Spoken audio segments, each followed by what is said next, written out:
ക്രൈസ്തവ സഭാലോകത്ത് നടന്ന വാർത്തകളും സംഭവങ്ങളും ചർച്ച ചെയ്യുന്ന ചർച്ച് ബീറ്റ്സിലേക്ക് സ്വാഗതം. കോവിഡ് വ്യാപനം രൂക്ഷമായിരിക്കുന്ന ശംഷാബാദ് രൂപതയുടെ കീഴിലുള്ള ഗുജറാത്തിലെ ബറോഡ ജില്ലയിലെ മനേജ സെന്റ് അൽഫോൺസ ഇടവകയിലെ എല്ലാ ഭവനങ്ങളിലേക്കും ദിവ്യകാരുണ്യവുമായി കടന്നു ചെന്ന് മലയാളി വൈദികൻ. ഇടവകയിലും സമീപ പ്രദേശങ്ങളിലും കോവിഡ് വ്യാപനം രൂക്ഷമായിരിക്കുന്ന സാഹചര്യത്തിൽ ഇടവകയെ ഈശോയുടെ ദിവ്യകാരുണ്യ ഹൃദയത്തിന് പൂർണ്ണമായിട്ടും പ്രതിഷ്ഠിച്ചുവെന്നും ഫാദർ ടോം ഷെക്കേന ചർച്ച് ബീറ്റ്സിൽ പങ്കുവച്ചു. കോവിഡ് പ്രോട്ടോകോൾ പാലിച്ചാണ് ഗുജറാത്തിലെ ബറോഡ ജില്ലയിലെ മനേജ സെന്റ് അൽഫോൺസ ഇടവകയിലെ എല്ലാ ഭവനങ്ങളിലേക്കും ദിവ്യകാരുണ്യം കരങ്ങളിൽ വഹിച്ചുകൊണ്ട് ഇടവക വികാരി ഫാദർ ടോം ജി വടക്കേക്കര കടന്നു ചെന്നത്. കുട്ടികളും പ്രായമായവരുമടക്കം വിവിധ പ്രായക്കാരായ ആളുകൾ ദിവ്യകാരുണ്യത്തിനു മുൻപിൽ മുട്ടുകുത്തി വണങ്ങുകയും പ്രാർത്ഥിക്കുകയും ചെയ്തു. ഇടവക അംഗങ്ങളായ ലിജു എബ്രാഹവും വി എ ജോർജുമാണ് ഫാദർ ടോമിന്റെ ഒപ്പം ദിവ്യകാരുണ്യത്തെ അനുഗമിച്ചത്. ഇടവകയിൽ നിരവധി പേർ കോവിഡ് ബാധിച്ചിരിക്കുന്ന അവസരത്തിൽ ദൈവത്തിന് മാത്രമേ തങ്ങളെ രക്ഷിക്കാനാവൂന്ന തിരിച്ചറിവാണ് ദിവ്യകാരുണ്യവുമായി വിശ്വാസി സമൂഹത്തിന്റെ ഇടയിലേക്ക് ഇറങ്ങിച്ചെല്ലാൻ തനിക്ക് പ്രേരകമായതെന്ന് ഇടവക വികാരി father Tom G Vadakkekara Shekinah church ബീറ്റ്സിൽ പങ്കുവച്ചു. പ്രവാസ ജീവിതം നയിച്ചുകൊണ്ടിരിക്കുന്ന ഈ വിശ്വാസികൾ, അവരെ സംബന്ധിച്ച് ഇപ്പോഴത്തെ പരിസ്ഥിതി ഏറെ ആശങ്കാകുലമാണ്. ഉയർന്ന കോവിഡ് രോഗികളുടെ എണ്ണം ഇടവകയിൽ അനവധി പേര് പോസിറ്റീവായി കൊണ്ടിരിക്കുന്നു. കർത്താവിന് മാത്രമേ ഞങ്ങളെ രക്ഷപ്പെടുത്താൻ സാധിക്കുകയുള്ളൂ എന്നുള്ള വലിയ ബോധ്യം. കഴിഞ്ഞ മാസം ഈ ഇടവകയെ ഈശോയുടെ തിരുഹൃദയത്തിനായി പ്രത്യേകം സമർപ്പിച്ചു.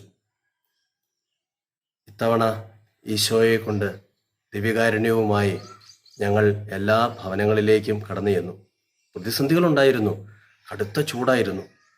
പക്ഷേ ദൈവത്തിൽ ആശ്രയിച്ചുകൊണ്ട് എല്ലാ വീടുകളിലും ഞങ്ങൾ കടന്നു ചെന്നു.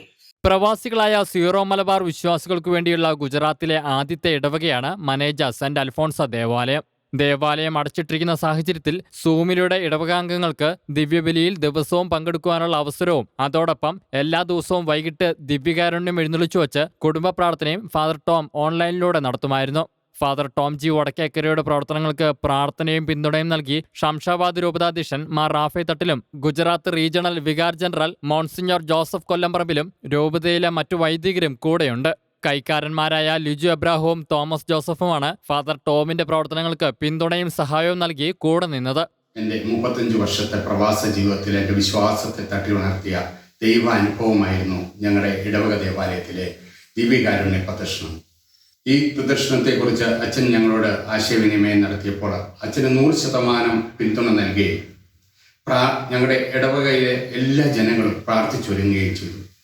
കൊറോണ എന്ന മഹാമാരിയിൽ ദേവാലയങ്ങൾ അടഞ്ഞു കിടക്കുമ്പോൾ ദേവാലയത്തിൽ പോകുവാനോ ഈശോയെ സ്വീകരിക്കുവാനോ പ്രാർത്ഥിക്കാനോ കഴിയാത്ത ഈ അവസരത്തിൽ ഈശോ ദിവ്യകാരുണ്യമായി നമ്മുടെ ഭവനങ്ങളിലേക്ക് വന്നപ്പോൾ അത് ഈ ദേശത്തിനും അതുപോലെ തന്നെ ഇടവക ജനത്തിനും ദൈവാനുഭവമായി മാറുകയായിരുന്നു.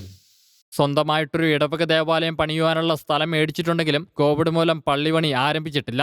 ഇപ്പോൾ ഒരു ഷെഡിലാണ് ഫാദർ ടോം ദിവ്യബലി അർപ്പിക്കുന്നത്. ബ്രസീലിലേക്ക് യാത്ര ചെയ്ത കർമ്മലീത്ത സന്യാസിനിമാർക്ക് വിമാനത്തിന്റെ പൈലറ്റിൽ നിന്നും അപ്രതീക്ഷിത ആശംസാ സന്ദേശം. ബ്രസീലിയൻ സംസ്ഥാനമായ മാറ്റോ ഗ്രോസിയിലെ ക്യുആബ നഗരത്തിൽ പുതിയ മഠം സ്ഥാപിക്കാനുള്ള യാത്രാമധ്യയാണ് സന്യാസിനിമാർക്ക് പൈലറ്റിൽ നിന്നും അപ്രതീക്ഷിത വരവേൽപ്പ് ലഭിച്ചത്. Viva Nossa Senhora do Carmo! Viva demais! ഒസാസോ രൂപതയിലെ കോഷിയിൽ നിന്നും ബ്രസീലിയൻ എയർലൈൻസായ അസൂളിലായിരുന്നു സന്യാസിനിമാരുടെ യാത്ര. വിമാനയാത്രയ്ക്കിടയിലാണ് പൈലറ്റിൽ നിന്ന് അപ്രതീക്ഷിതമായ വരവേൽപ്പ് സന്യാസിനിമാർക്ക് ലഭിച്ചത്. Viva Nossa Senhora de Fátima! Viva Nossa Mãe! Viva São José! Viva! മറേച്ച റണ്ടൻ വിമാനത്താവളത്തിൽ കർമ്മലീത്ത സന്യാസിനിമാരെ സ്വീകരിക്കാൻ ക്യൂവാബ അതിരൂപതയുടെ ആർച്ച് ബിഷപ്പ് മിൽട്ടൺ സാന്റോസ് നേരിട്ടെത്തിയിരുന്നു. ക്രിസ്റ്റോറെ അതിരൂപത സെമിനാരിയുടെ rector father Reginaldo Oliveira, San Jose university ഇടവകയുടെ വികാരി ഫാദർ ക്ലിബർസൺ പയസ് എന്നിവരും ആർച്ച് ബിഷപ്പിന് ഒപ്പമുണ്ടായിരുന്നു. സമർപ്പിത സമൂഹത്തിനു വേണ്ടിയുള്ള വത്തിക്കാൻ തിരുസംഘത്തിന്റെ അംഗീകാരത്തോടെയും അതിരൂപത നേതൃത്വത്തിന്റെ പിന്തുണയോടെയുമാണ് ക്യൂവാബ നഗരത്തിൽ കർമ്മലീത്ത സമൂഹം പുതിയ മഠം ആരംഭിക്കുന്നത്. കോഷ്യയിലെ കർമ്മലീത്ത സന്യാസിനിമാരുടെ സുപ്പീരിയറാണ് ഈ ആവശ്യം ഉന്നയിച്ച് ആദ്യം വത്തിക്കാനെ സമീപിച്ചത്. തുടർന്ന് കോൺഗ്രിഗേഷൻ തലവൻ കർദിനാൾ ജോവോ ബ്രാസ്റ്റി ആവിസ് ഇതിന് അനുവാദം നൽകുകയായിരുന്നു.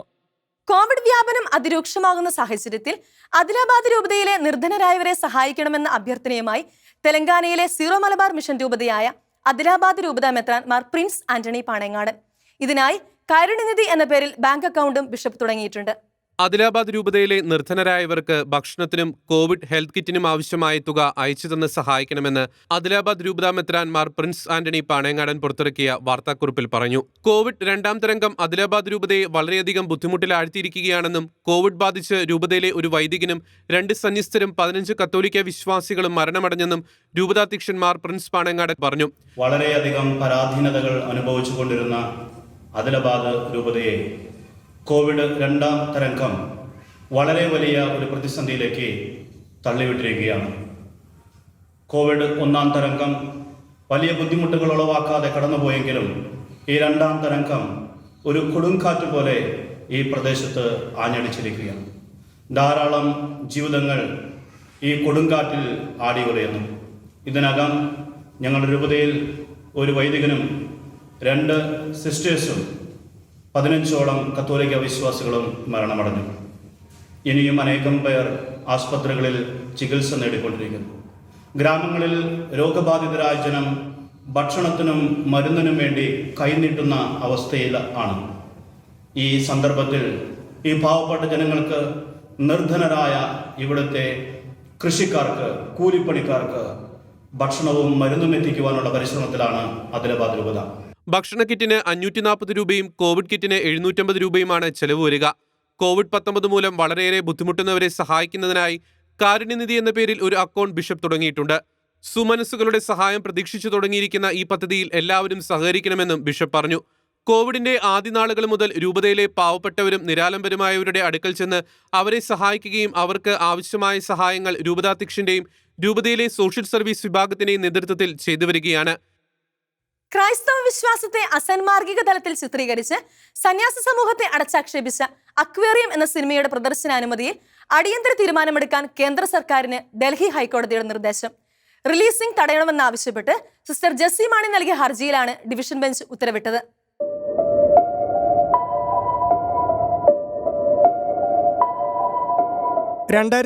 ൽ ചിത്രീകരണം പൂർത്തിയാക്കി സെൻസർ ബോർഡിന്റെ അനുമതിക്കായി സമർപ്പിക്കപ്പെട്ട പിതാവിനും പുത്രനും എന്ന ചിത്രമാണ് പേരുമാറ്റി അക്വേറിയം എന്ന പുതിയ ലേബലിൽ ഓൺലൈൻ പ്ലാറ്റ്ഫോമിലൂടെ പ്രദർശിപ്പിക്കാൻ തയ്യാറെടുക്കുന്നത്. ക്രൈസ്തവ വിശ്വാസത്തെയും കത്തോലിക്ക സഭയെയും അങ്ങേയറ്റം അവഹേളിക്കുന്ന വിധത്തിലാണ് സിനിമയുടെ ഉള്ളടക്കമെന്ന് പരിശോധിച്ചതിലൂടെ തിരിച്ചറിഞ്ഞ സെൻസർ ബോർഡ് കേരള ഘടകവും റിവിഷൻ കമ്മിറ്റിയും അപ്പലേറ്റ് ട്രൈബ്യൂണലും ഇത് തള്ളുകയും നിരോധിത സിനിമകളുടെ ഗണത്തിൽ ഉൾപ്പെടുത്തുകയുമായിരുന്നു. വർഷങ്ങൾ കഴിഞ്ഞ് ഒതുക്കത്തിൽ സിനിമ പ്രദർശിപ്പിക്കാമെന്ന് അണിയർക്കാർ വിചാരിച്ചപ്പോഴാണ് എക്കാലവും ജാഗ്രത പുലർത്തിപ്പോരുന്ന സന്യാസ സഭ കൂടുതൽ കരുത്തോടെ തിരിച്ചടിച്ചത്. OTT പ്ലാറ്റ്ഫോമിലായാൽ പോലും സിനിമയുടെ പ്രദർശനം തടയണമെന്നാവശ്യപ്പെട്ട് സിസ്റ്റർ ജെസ്സി മാണി നൽകിയ ഹർജിയിലാണ് ജസ്റ്റിസ് DN പട്ടേൽ അധ്യക്ഷനായ ഡിവിഷൻ ബെഞ്ച് നടപടി സ്വീകരിച്ചത്.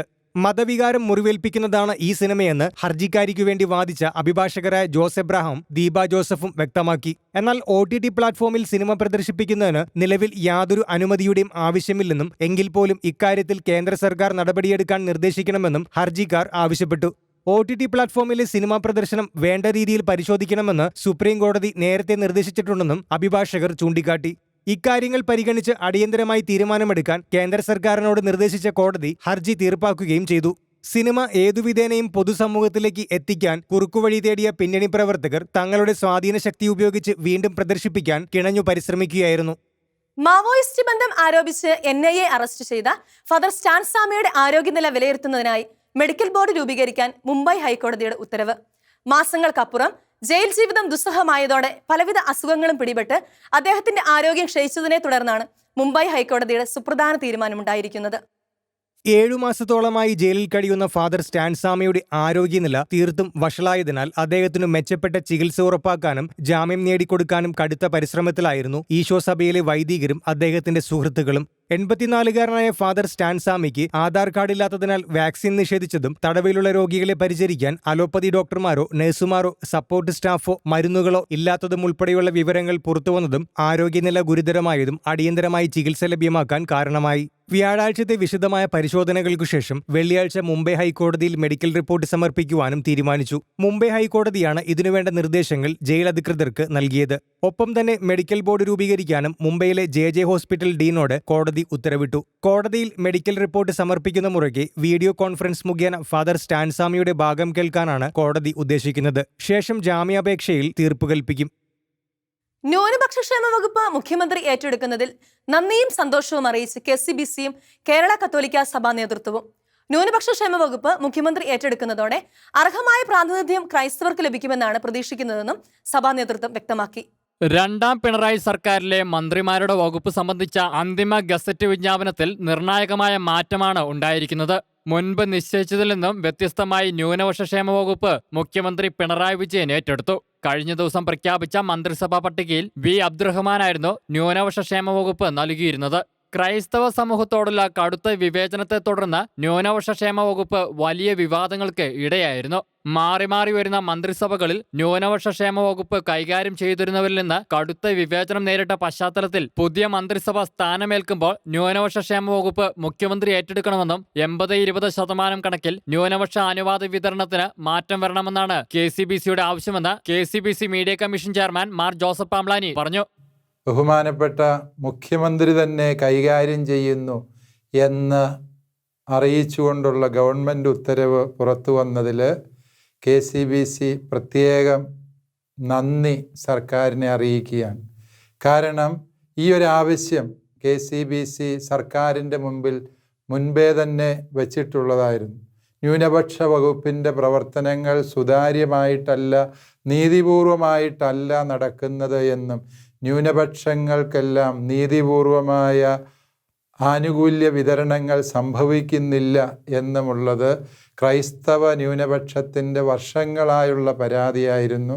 ഈ പരാതിക്ക് വളരെ കൃത്യമായ ഉചിതമായ ഒരു ഇടപെടൽ മുഖ്യമന്ത്രിയുടെ ഭാഗത്തു നിന്നുണ്ടായതിൽ ഞങ്ങൾക്കുള്ള സന്തോഷവും നന്ദിയും ബഹുമാനപ്പെട്ട മുഖ്യമന്ത്രിയെയും കേരള സർക്കാരിനെയും ഇതിനാൽ അറിയിക്കുകയാണ്. 80-20% കണക്കിൽ ന്യൂനപക്ഷത്തിൻ്റെ ആനുകൂല്യങ്ങൾ ഒരു സമുദായത്തിന് മാത്രമായി 80%, ബാക്കി 4 ന്യൂനപക്ഷ വിഭാഗങ്ങൾക്ക് വേണ്ടി 20% എന്നുള്ള അന്യായമായ വിതരണ സംവിധാനത്തിന് മാറ്റം വരുത്തണം എന്നതാണ് KCBCയുടെ ആവശ്യം. ബഹുമാനപ്പെട്ട മുഖ്യമന്ത്രി ഇക്കാര്യത്തിൽ നീതിപൂർവമായ ഇടപെടൽ നടത്തുമെന്നും ജനസംഖ്യ ആനുപാതികമായി ന്യൂനപക്ഷ അവകാശങ്ങൾ നീതിപൂർവം വിതരണം ചെയ്യുമെന്നും ഞങ്ങൾക്ക് ഉറപ്പുണ്ട്. ന്യൂനപക്ഷ ക്ഷേമ വകുപ്പ് മുഖ്യമന്ത്രി തന്നെ ഏറ്റെടുത്തത് ഈ വകുപ്പിന്റെ പ്രാധാന്യം വെളിപ്പെടുത്തുന്നുവെന്നും മുഖ്യമന്ത്രിക്കും എല്ലാ മന്ത്രിമാർക്കും ആശംസകൾ നേരുന്നുവെന്ന് തൃശൂർ അതിരൂപതാധ്യക്ഷൻ മാർ ആൻഡ്രൂസ് താഴത്ത് പറഞ്ഞു. ന്യൂനപക്ഷ ക്ഷേമ വകുപ്പ് മുഖ്യമന്ത്രി തന്നെ ഏറ്റെടുത്തത് ഈ വകുപ്പിൻ്റെ പ്രാധാന്യം വെളിപ്പെടുത്തുന്നു. വിവേചനം കൂടാതെ ന്യൂനപക്ഷ ക്ഷേമത്തിനു വേണ്ടി ഈ സംവിധാനം സഹായിക്കുമെന്നതിൽ തർക്കമില്ല. മുഖ്യമന്ത്രി അടക്കം എല്ലാ മന്ത്രിമാർക്കും ആശംസകൾ. ന്യൂനപക്ഷ ക്ഷേമ വകുപ്പിന്റെ പ്രവർത്തനങ്ങളെക്കുറിച്ച് കഴിഞ്ഞ കാലങ്ങളിൽ വ്യാപകമായ പരാതി ഉയർന്നിരുന്നുവെന്നും ന്യൂനപക്ഷ ക്ഷേമ വകുപ്പിന്റെ ക്ഷേമ പദ്ധതികളും ആനുകൂല്യങ്ങളും മുഖ്യമന്ത്രിയുടെ നേതൃത്വത്തിൽ നീതിപരമായി തന്നെ നടപ്പിലാക്കുമെന്ന് പ്രതീക്ഷിക്കുന്നതായി KCBC justice piece and development commission ചെയർമാനും കാഞ്ഞിരപ്പള്ളി രൂപതാധ്യക്ഷനുമായ മാർ ജോസ് പുളിക്കൽ പറഞ്ഞു. ന്യൂനപക്ഷ വകുപ്പ് മുഖ്യമന്ത്രി തന്നെ ഏറ്റെടുത്ത് നടപ്പിലാക്കുന്നു എന്ന് കാണുന്നത് വളരെ ശുഭോദർക്കമാണ്. ന്യൂനപക്ഷ വകുപ്പിന്റെ പ്രവർത്തനങ്ങളെക്കുറിച്ച് പരക്കെ പരാതികൾ ഉണ്ടായിരുന്നു. 80:20 പോലെയുള്ള അനുവാദങ്ങൾ തികച്ചും അടിസ്ഥാനരഹിതവും അനീതിപരവുമാണെന്നുള്ളതിൽ യാതൊരു സംശയവുമില്ല. അതുകൊണ്ട് തന്നെയാണ് കത്തോലിക്ക സഭ ന്യൂനപക്ഷ വകുപ്പ് മുഖ്യമന്ത്രി തന്നെ ഏറ്റെടുക്കണം എന്ന് ആവശ്യപ്പെടാനിടയായിട്ടുള്ളത്. ഇക്കാര്യത്തിൽ അദ്ദേഹത്തിന്റെ നേതൃത്വത്തിൽ ന്യൂനപക്ഷ ക്ഷേമ പദ്ധതികൾ, ആനുകൂല്യങ്ങൾ തുടങ്ങിയവ നീതിപരമായിട്ട് തന്നെ നടപ്പിലാക്കും എന്ന് പ്രതീക്ഷിക്കുകയാണ്. ന്യൂനപക്ഷ ക്ഷേമ വകുപ്പ് മുഖ്യമന്ത്രി ഏറ്റെടുത്തതിൽ സന്തോഷവും നന്ദിയും അറിയിക്കുന്നുവെന്ന് KCBC deputy secretary general father Jacob G Palikkappally പറഞ്ഞു. പൊതുസമൂഹത്തിൽ ഏറെ നാളായി ചർച്ച ചെയ്യപ്പെട്ടതും ന്യൂനപക്ഷങ്ങളിൽ നല്ലൊരു വിഭാഗം ആവശ്യപ്പെട്ടതുമായ ഒരു കാര്യമായിരുന്നു ന്യൂനപക്ഷ ക്ഷേമ വകുപ്പ് മുഖ്യമന്ത്രി തന്നെ കൈകാര്യം ചെയ്യണമെന്നുള്ളത്. ആ പൊതുവികാരത്തെ മാനിച്ച് മുഖ്യമന്ത്രി ശ്രീ പിണറായി വിജയൻ ആ വകുപ്പ് കൈകാര്യം ചെയ്യുന്നതിന് തീരുമാനിച്ചിരിക്കുന്നതായി ഗസറ്റ് വിജ്ഞാപനത്തിലൂടെ അറിയാൻ കഴിയുന്നു. ഈ തീരുമാനത്തെ സ്വാഗതം ചെയ്യുകയും അദ്ദേഹത്തോടുള്ള നന്ദി പ്രത്യേകമായി അറിയിക്കുകയും ചെയ്യുന്നു. കേന്ദ്ര സർക്കാരിന്റെ ന്യൂനപക്ഷ ക്ഷേമ പദ്ധതികൾ വിവിധ സംസ്ഥാനങ്ങളിൽ ജനസംഖ്യ ആനുപാതികമായാണ് വിതരണം ചെയ്യുന്നത്. എന്നാൽ കേരളത്തിൽ 80% മുസ്ലിം ന്യൂനപക്ഷത്തിനും 20% മറ്റെല്ലാ ന്യൂനപക്ഷ വിഭാഗങ്ങൾക്കുമെന്ന അനുപാതമാണ് ആനുകൂല്യങ്ങൾ നൽകുന്നതിൽ പുലർത്തുന്നതെന്ന് വിവരാവകാശ രേഖകളിലൂടെ ബോധ്യമായിട്ടുണ്ട്. മുഖ്യമന്ത്രി ന്യൂനപക്ഷ ക്ഷേമ വകുപ്പ് ഏറ്റെടുത്തതിൽ വിവിധ ക്രൈസ്തവ സംഘടനകളും നേതാക്കളും വിവിധ രൂപതാധ്യക്ഷന്മാരും സമൂഹ മാധ്യമങ്ങളിലൂടെ സന്തോഷവും നന്ദിയും അറിയിച്ചിട്ടുണ്ട്. കോവിഡ് ബാധിച്ച് ഒരു മാസത്തിനിടെ ഇന്ത്യയിൽ മരണമടഞ്ഞത് 160ഓളം വൈദികർ. കപ്പൂച്ചിൻ സഭയുടെ ക്രിസ്തുജ്യോതി പ്രൊവിൻസിന് കീഴിൽ ഡൽഹിയിൽ നിന്ന് പ്രസിദ്ധീകരിക്കുന്ന ഇന്ത്യൻ കറൻസ് എന്ന ഇംഗ്ലീഷ് മാസികയാണ് കണക്കുകൾ പുറത്തുവിട്ടത്. കോവിഡ് വ്യാപനം രൂക്ഷമായ ഇന്ത്യയിൽ ഏപ്രിൽ 10 മുതൽ മെയ് 17 വരെ മരണമടഞ്ഞത് 160ഓളം വൈദികരാണ്. ഒരു ദിവസം ശരാശരി 4 വൈദികർ എന്ന കണക്കിലാണ് വൈദികർ മരണപ്പെടുന്നതെന്ന് കപ്പൂച്ചിൻ സഭയുടെ ക്രിസ്തുജ്യോതി പ്രൊവിൻസിന് കീഴിൽ ഡൽഹിയിൽ നിന്ന് പ്രസിദ്ധീകരിക്കുന്ന ഇന്ത്യൻ കറൻസ് എന്ന ഇംഗ്ലീഷ് മാസികയിൽ പറയുന്നു. കോവിഡ് ബാധിച്ച് 2 മെത്രാൻമാർ വൈറസ് ബാധിതരായി മരണപ്പെട്ടിട്ടുണ്ട്. മെയ് മാസം 5-ാം തീയതി പോണ്ടിച്ചേരി ഗൂഡല്ലൂർ അതിരൂപതയുടെ വിരമിച്ച ആർച്ച് ബിഷപ്പ് ആന്റണി അനന്തരായറും മെയ് 6-ാം തീയതി ജാബുവ രൂപതയുടെ അധ്യക്ഷൻ ഫാസിൽ പുരിയയും മരണത്തിന് കീഴടങ്ങി. മരണമടഞ്ഞ വൈദികരിൽ 60 പേർ വിവിധ സന്യാസഭകളിലെ അംഗങ്ങളാണ്. 24 ഈശോസഭ വൈദികരാണ് കോവിഡ് രോഗബാധയെ തുടർന്ന് മരണമടഞ്ഞത്. ഇന്ത്യയിലെ 174 രൂപതകളിൽ നിന്നുള്ള കണക്കുകൾ ഇനിയും പൂർണ്ണമായും ലഭിക്കാത്തതിനാൽ റിപ്പോർട്ടിലെ മരണസംഖ്യ പൂർണ്ണമല്ല എന്ന് Indian currents editor father Suresh Mathew Capuchin വ്യക്തമാക്കി. ആകെ 30,000 വൈദികർ മാത്രമുള്ള രാജ്യത്ത് പ്രതിദിനം 4 വൈദികരെ നഷ്ടമാകുന്നത് ആശങ്ക ഉണ്ടാക്കുന്ന കാര്യമാണെന്നും അദ്ദേഹം കൂട്ടിച്ചേർത്തു. ആവശ്യമായ ആരോഗ്യ പരിചരണം ലഭിക്കാത്തതിനാലാണ് വൈദികർ മരണമടയുന്നതെന്നും ഇത് ദയനീയമായ കാര്യമാണെന്നും ജബൽപൂർ രൂപതാധ്യക്ഷൻ ബിഷപ്പ് ജെറാൾഡ് അൽമേഡ പറഞ്ഞു. കേരളത്തിലെ വിവിധ രൂപതകളിൽ കോവിഡ് ബാധിച്ചു മരണമടയുന്ന വൈദികരുടെയും സന്യസ്തരുടെയും എണ്ണത്തിൽ വൻ വർധനവാണ് ഉണ്ടായിരിക്കുന്നത്. ജനനനിരക്ക് വർദ്ധിക്കാതെയും കുടുംബ പരിപാലനത്തിന് നൽകേണ്ട സുപ്രധാന സ്ഥാനം മനസ്സിലാക്കാതെയും ശോഭനമായൊരു ഭാവി സാധ്യമാകില്ലെന്ന് ഉദ്ബോധിപ്പിച്ച് ഫ്രാൻസിസ് പാപ്പ. ആത്മസാക്ഷാത്കാരം എന്നത് പണവും വിജയവും ആണെന്നും കുട്ടികൾ അതിന് വിഘാതമാണെന്നുമുള്ള ചിന്ത സമൂഹത്തെ രോഗഗ്രസ്തമാക്കി ഭാവിയെ അസ്ഥിരമാക്കുമെന്നും പാപ്പ മുന്നറിയിപ്പ് നൽകി. ഇറ്റലിയിലെ ജനനനിരക്കുമായി ബന്ധപ്പെട്ട് ക്രമീകരിച്ച കോൺഫറൻസിനെ അഭിസംബോധന ചെയ്യുകയായിരുന്നു അദ്ദേഹം. കോൺഫറൻസ് ഇറ്റലിയിലെ ജനനനിരക്കുമായി ബന്ധപ്പെട്ടതായിരുന്നുവെങ്കിലും ജനനനിരക്ക് കുറയുന്ന എല്ലാ രാജ്യങ്ങളുടെയും ഭാവി ശോഭനമല്ലെന്ന് പാപ്പ വ്യക്തമാക്കി. വെല്ലുവിളികളാൽ വലയുന്ന കുടുംബങ്ങളെ, വിശിഷ്യ യുവ കുടുംബങ്ങളെ പരിപാലിക്കേണ്ടതിന്റെ അനിവാര്യതയും പാപ്പ ഓർമ്മിപ്പിച്ചു. സ്ത്രീകൾ ഗർഭം ധരിക്കുന്നത് നിരുത്സാഹപ്പെടുത്തുന്ന പ്രവണത അല്ലെങ്കിൽ ഗർഭിണിയാണെന്ന് അറിയാത്ത വിധം ഉദരം മറച്ചുവെക്കേണ്ട അവസ്ഥ തൊഴിൽ മേഖലയിൽ കണ്ടുവരുന്നുണ്ടെന്ന് പാപ്പ പറഞ്ഞു. ജീവിതത്തിന് പ്രദാനം ചെയ്യാൻ കഴിയുന്ന ഏറ്റവും മനോഹരമായ ദാനത്തെ പ്രതി ഒരു സ്ത്രീ ലജ്ജിക്കേണ്ട അവസ്ഥ ഖേദകരമാണെന്നും പാപ്പ പറഞ്ഞു. സത്യത്തിൽ സ്ത്രീയല്ല, സമൂഹമാണ് ലജ്ജിക്കേണ്ടത്. കാരണം ജീവനെ സ്വാഗതം ചെയ്യാത്ത ഒരു സമൂഹം ജീവിതത്തിന് വിരാമമിടുകയാണ്. ഒരു ജനതയെ പുനർജനിക്കാൻ പ്രേരിപ്പിക്കുന്ന പ്രത്യാശയാണ് കുട്ടികളെന്ന് പാപ്പ വ്യക്തമാക്കി. കുടുംബങ്ങളെ വർത്തമാനകാലത്തിന്റെ കേന്ദ്രത്തിൽ പ്രതിഷ്ഠിക്കാത്ത പക്ഷം ഭാവി ഉണ്ടാകില്ല. നിങ്ങളുടെ നിധി എവിടെയാണോ അവിടെയാണ് നിങ്ങളുടെ ഹൃദയവും എന്ന തിരുവചനം അനുസ്മരിച്ച പാപ്പ നമ്മുടെ നിധി കുഞ്ഞുങ്ങളിലാണോ അതോ സമ്പത്തിലാണോ എന്നും നമ്മെ ആകർഷിക്കുന്നത് കുടുംബമാണോ അതോ സമ്പത്താണോ എന്നും ചോദിച്ചു. മുൻഗണനാർഹമായത് തിരഞ്ഞെടുക്കുവാനുള്ള ധൈര്യം ആവശ്യമാണെന്നും അതുമായിട്ടാണ് ഹൃദയം ബന്ധപ്പെടുകയെന്നും പാപ്പ വിശദീകരിച്ചു. ഓരോ കുഞ്ഞിന്റെയും പേരിൽ കുടുംബത്തിന് സാമ്പത്തിക സഹായം ഉറപ്പുവരുത്തുവാൻ ഇറ്റലി കൈക്കൊണ്ട നിയമപരമായ തീരുമാനത്തെ അനുസ്മരിച്ച പാപ്പ ഈ സഹായം കുടുംബത്തിന്റെ ആവശ്യങ്ങളോട് ക്രിയാത്മകമായി പ്രത്യുത്തരിക്കുമെന്നും പ്രത്യാശ പ്രകടിപ്പിച്ചു. തിരുക്കച്ചിയുടെയും യേശുക്രിസ്തുവിന്റെ ചില തിരുശേഷിപ്പുകളുടെയും റോമിൽ ആരംഭിച്ച പ്രദർശനം പീഡാസഹന വേളയിലെ വിശദാംശങ്ങൾ വെളിപ്പെടുത്തുന്നു. റോമിലെ ആർട്ടെപോളി ഗാലറി പ്രോജക്റ്റും മാർപ്പാപ്പ മ്യൂസിയവും ചേർന്നാണ് ഈ തിരുശേഷിപ്പ് പ്രദർശനം ഒരുക്കിയിരിക്കുന്നത്. യേശുവിന്റെ പീഡാസഹനത്തിന്റെ വിശദാംശങ്ങൾ ഉൾക്കൊള്ളുന്ന ഏറ്റവും ശ്രദ്ധേയമായ തിരുശേഷിപ്പ് ടൂറിൻ കത്തീഡ്രലിൽ സൂക്ഷിച്ചിട്ടുള്ള തിരുക്കച്ചയാണ്.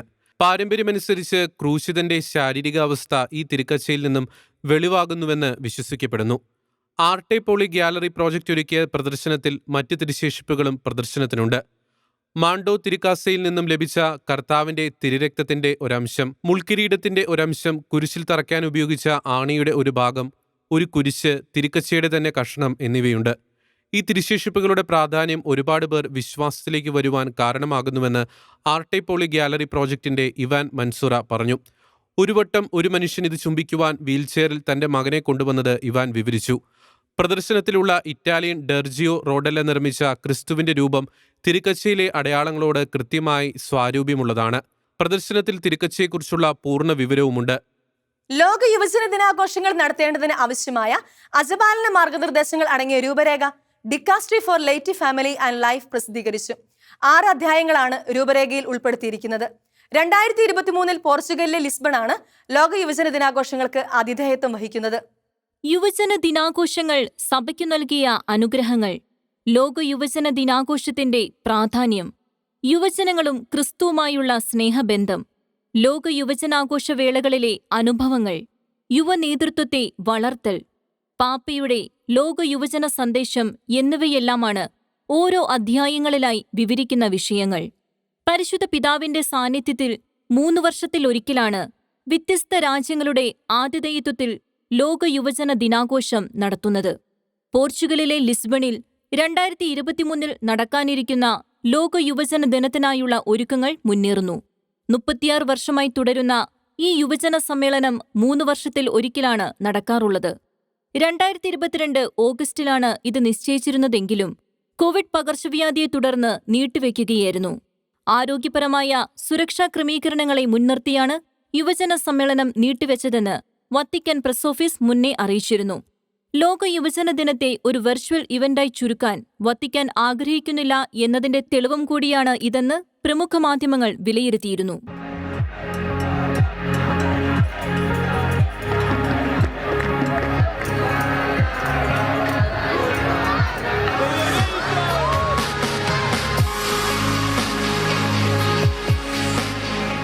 ലോകത്തിലെ എല്ലാ ഭൂഖണ്ഡങ്ങളിൽ നിന്നുമുള്ള ദശലക്ഷക്കണക്കിന് യുവജനങ്ങൾ ഒത്തുചേരുന്ന ഒരു സമ്മേളനമാണ് ഇത്.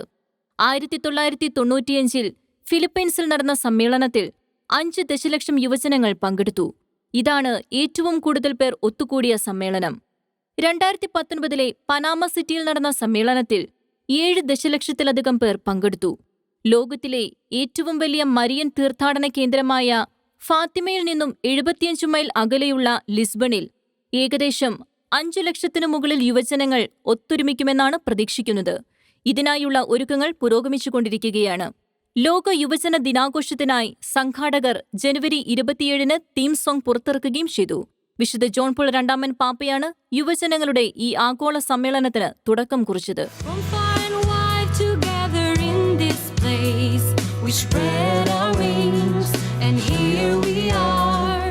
കോവിഡ് മഹാമാരിയിൽ നിന്നും വിടുതൽ നേടാൻ ഈശോയുടെ തിരുരക്തത്തിന്റെ മാധ്യസ്ഥം യാചിച്ച് പ്രാർത്ഥിക്കുവാൻ ക്രൂശിതൻ ഈശോ എന്ന് തുടങ്ങുന്ന ഗാനം പുറത്തിറക്കി ചങ്ങനാശ്ശേരി അതിരൂപതാംഗമായ ഫാദർ സിനു വെളങ്ങാട്ടുശ്ശേരി. ജനമനസ്സുകൾക്ക് ആശ്വാസവും സാന്ത്വനവുമേകി മുന്നേറുന്ന ഈ ഗാനം പാടിയിരിക്കുന്നത് ചങ്ങനാശ്ശേരി അതിരൂപതയിലെ വൈദിക വിദ്യാർത്ഥിയായ ബ്രദർ മെൽവിൻ കഴുന്നുകണ്ടമാണ്. ഈ റിപ്പോർട്ടോടെ ഈ ആഴ്ചത്തെ ചർച്ച് ബീറ്റ്സ് പൂർണ്ണമാകുന്നു.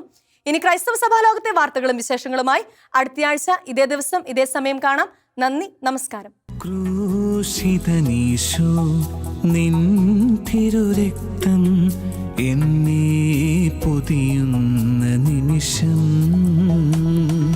ക്രൂശിതനീശോ നിൻ തിരുരക്തം എന്നെ പൊതിയുന്ന നിമിഷം, ആ തിരുരക്തത്തിൻ നനവുമതിയാ തിരുക്കുരിശിൻ തണലുമതിയൻ ഈശോ, ഞാൻ സുഖമായിടും ഓ കുരിശിൻ്റെ നിഴലിൽ മറയട്ടെ ഞാൻ.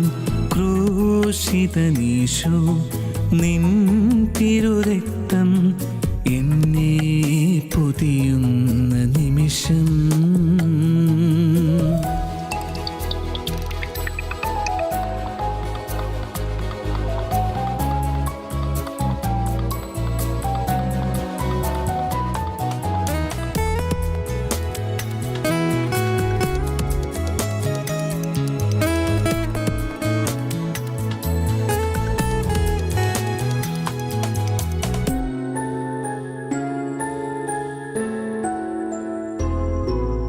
കാറ്റോ മഴയോ വെയിലോ എന്നെ തളർത്തുകയില്ല, ഭീതിയോ തീക്കനൽ മാറിയോ എന്നെ തകർക്കുകയില്ല.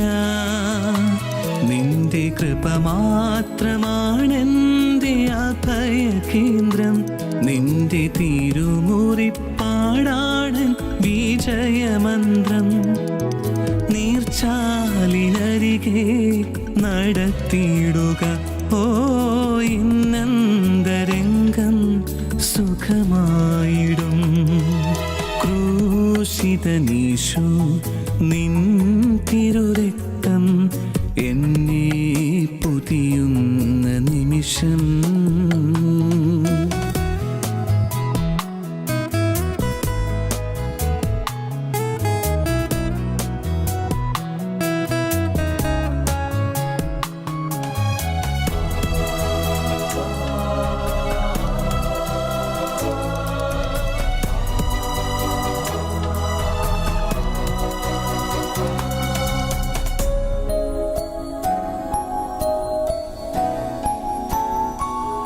സഹനത്തിയോ കൂരിരുൾ പാതയോ എന്നെ ഭയപ്പെടുത്തില്ല. ആധികൾ രോഗദുരിതങ്ങൾ എന്നെ തളർത്തുകയില്ല. നിന്റെ കരുണാർദ്ര സ്നേഹത്തിൻ ചൂടുമതി. നീ തിരുമനസ്സായാൽ ഞാൻ സുഖമായിടും. അകതാരിലലിയാൻ നീ വരിക. ഓ ഇന്നന്തരംഗം സുഖമായിടും. ക്രൂശിതനീശോ നിൻ തിരുരക്തം എന്നെ പൊതിയുന്ന നിമിഷം. ക്രൂശിതനീശോ നിൻ തിരുരക്തം എന്നെ പൊതിയുന്ന നിമിഷം. ആ തിരുരക്തത്തിൻ നനവുമതിയാ തിരുക്കുരിശിൻ തണലുമതിയൻ ഈശോ ഞാൻ സുഖമായിടും. ഓ കുരിശിൻ്റെ നിഴലിൽ മറയട്ടെ ഞാൻ.